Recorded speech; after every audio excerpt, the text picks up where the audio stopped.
जय श्रीमन्नारायण। राधे राधे। प्रिय भक्तों, मौनी अमावस्या का पर्व विशेष रूप से धार्मिक और मानसिक शांति के लिए महत्वपूर्ण होता है। इस दिन उपवास रखना और चुप्पी साधना अपने अंदर की आवाज को सुनने का अवसर प्रदान करता है।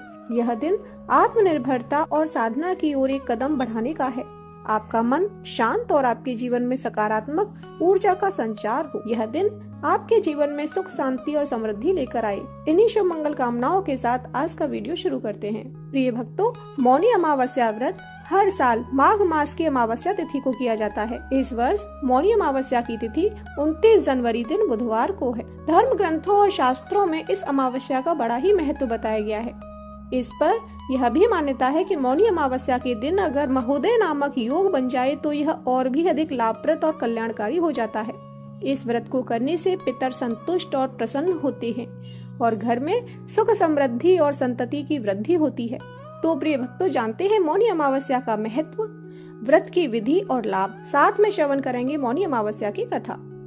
तो प्रेम से बोलिए शंकर भगवान की जय, माघ के स्नान की जय।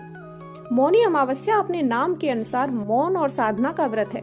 हम हर दिन जाने अनजाने कितनी ही बात बोल जाते हैं जिससे लोगों का मन आहत होता है और अपनी कही बातों को लेकर हम बाद में अफसोस भी करते हैं। इसलिए साधना के लिए मौन परम आवश्यक माना गया है।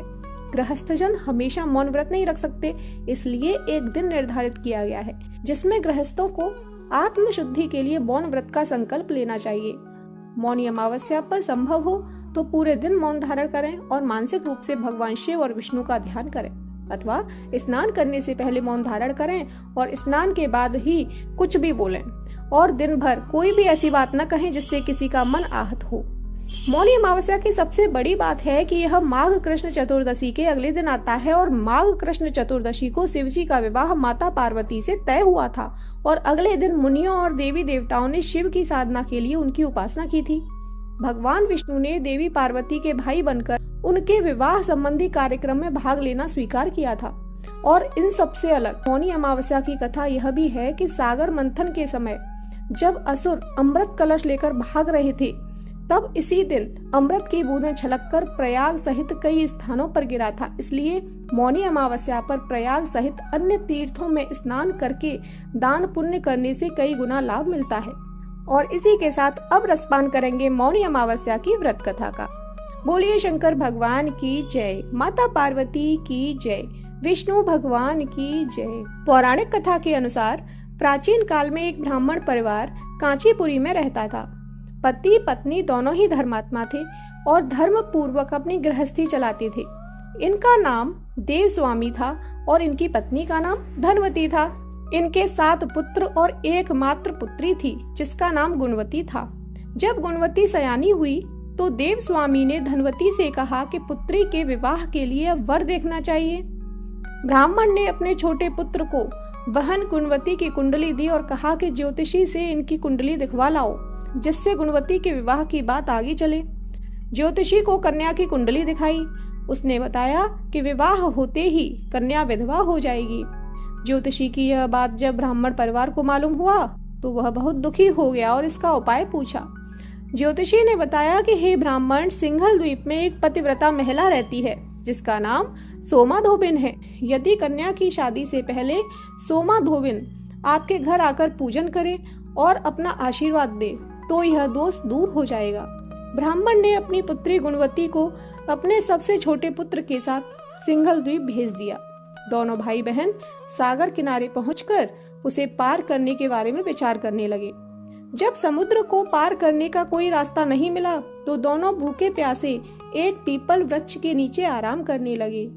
पेड़ पर घोंसले में एक गिद्ध का परिवार रहता था। उस समय घोंसले में सिर्फ गिद्ध के बच्चे थे।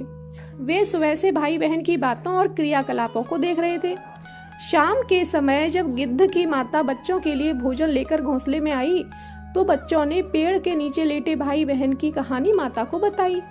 उनकी बातें सुनकर गिद्ध की माता को दोनों भाई बहनों पर दया आई और बच्चों के कहने से उसने कहा कि तुम लोग अब चिंता मत करो, मैं इन्हें सागर पार करवा दूंगी। बच्चों ने माता की बातों को सुनकर खुशी खुशी भोजन ग्रहण किया।